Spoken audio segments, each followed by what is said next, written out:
Саламатсыздарбы? Бүгүн себестоимость эсептегенди үйрөнөбүз. Азыр мен эклери профитролинин рецептин сиздерге эсептеп берем. Бул жерге биринчисинде эмнелер кетет, кандай азыктар ошолорду жазып алдым. Экинчисинде канча грамм, канча штук, канча литр ошолорду жазып алдым. Ал эми үчүнчүсүнө ушул кеткен азыктардын 1 килограммы же 1 штугу же 1 литри канча сом турат, ошону жазып алдым. Азыр бул жака чыккан расходторду жазабыз. Биринчи эле суу деп турат. Эми суу баарыбыздын эле үйүбүздө бар. Буну жазбай деле койсок болот. Ошол үчүн 0 сом деп жазсак болот. Ал эми экинчиси сүт. Сүт бизде 125 грамм кетет. 1 литри 120 сом. Мен примерно алып койдум. Сиздин жашаган жериңизде будан аз же будан көп болушу мүмкүн. Мен примерно алып койдум. Эми караңыздар. 1 килограммды биз дайыма себестоимость эсептегенде 1000 грамм деп алабыз. Граммга алмаштырабыз. Эгер 1 литр болсо дагы аны 1000 мили деп алабыз. Караңыздар. Сүт 1 литрди 1000 мили деп алайык. 1000 мили бул 120 сом. Буну билебиз. 1 литри, мисалы үчүн 1 литрда 1000 мили деп алдык да буну. Сом экенин билебиз. Бизге эми 125 сом кетип атат. 125 грамм сүт кетип атат. Бул канча сом болот? Биз буну билбей турабыз. Ошол үчүн азыр X кылабыз. Жакшы эле көрүнүп атабы? Буну X кылабыз азыр. X кылабыз дагы 125 грамм сүттү көбөйтөбүз 120 сомго. Андан кийин бөлөбүз 1000 милиге.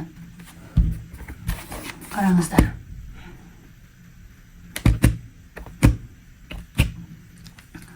Жүз 25 сүттү көбөйтөбүз 120 сомго. Бул чыккан санды бөлөбүз 1000ге. 15 сом болот экен. 15 сом. Бул жака жазабыз. 125 граммдын себестоимости 15 сом болот экен. Бул жака 15 сом деп жазабыз. Экинчиси сливочное масло. Сливочное масло килограмм менен эсептейбиз. Килограммды 1000 грамм деп алабыз. 1000 граммы 630 сом экенин билебиз 1 килограмм.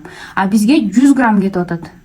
100 грамм кетип атат. Биз ошону билбейбиз канча сом экенин. Буну дагы X кылабыз. X кылабыз. 100 грамм майды акчасына көбөйтөбүз. 630 сомго көбөйтөбүз дагы 1000ге бөлөбүз. 1000 дегени бул 1 килограмм. Дайыма 1 килограмм 1 литрди мили же граммга алмаштырып алабыз. Буну дагы теңиз эсептейт. 100 граммды көбөйтөбүз 630 сомго. Бул чыккан санды бөлөбүз 1000ге. 63 сом болду. Эми унду эсептейли. Унубуз буну дагы 1000 грамм деп алабыз. 1000 граммы 70 сом экенин билебиз. А бизге 150 грамм кетип жатат. 150 грамм кетип жатат. Канча экенин билбейбиз. Буну дагы X кылабыз. 150 X дегенде мындай көбөйтөбүз да. Мындай көбөйтөбүз. 150 көбөйтүп 70 бөлү 1000. 150 көбөйтүп 70 бул чыккан санды бөлөбүз 1000ге. 10/5. 10,5 сом кетти. Буну эми округлять этип, биз 11 сом деп да алып койсок болот. Бул жерге 11 сом деп жазып коелу. Экинчиси сахар. Сахарды да 1 килограмм 1000 грамм деп алабыз. 80 сом 1 килограммы билебиз. Бизге 10 грамм кетип жатат. Бунун канча экенин билбейбиз. Буну дагы X кылабыз. 10ду көбөйтөбүз 80ге бөлөбүз 1000ге. 10ду көбөйтөмүн 80ге бөлөмүн 1000ге. 0,8 тыйын. 0,8 тыйынды 1 сом деп алып койсок болот да. 1 сом деп алабыз. Ошондо сахарыбыз 1 сом. Жумуртка 3 жумуртка кетти. 3'тü 12'ye көбөйтүп 36 сом деп жазып койдум. кийинки баардыгын эми расходтун баардыгын кошуп чыгабыз. 15 сом